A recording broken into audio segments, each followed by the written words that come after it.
গতকালকের যে সংঘর্ষটা হয়েছিল তারপরে পুরো এলাকায় একটা থমথমে পরিস্থিতি ছিল। পরবর্তীতে পুলিশ এবং যৌথ বাহিনী সকল বাহিনীর নিরলস প্রচেষ্টায় এটা আমরা একটা নিয়ন্ত্রণে নিয়ে এসেছিলাম পুরো পরিবেশটাকে।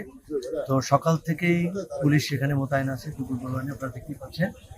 তো এখন পর্যন্ত এলাকায় যেটা যে স্টুডেন্টদের সাথে কথা হয়েছে, তারাও আশ্বস্ত করেছে যে তারা এমন কিছু করবে না যেটা পরিস্থিতিকে খারাপ দিকে নিয়ে যেতে পারে।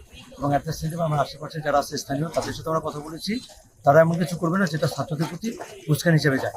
এবং আপনারা দেখেন যে গতকালকে দোকানপাট বন্ধ ছিল, এখন সবগুলোই কিন্তু খুলে দিয়েছে। এই জন্যই খুলেছে, তারা আশ্বস্ত হয়েছে।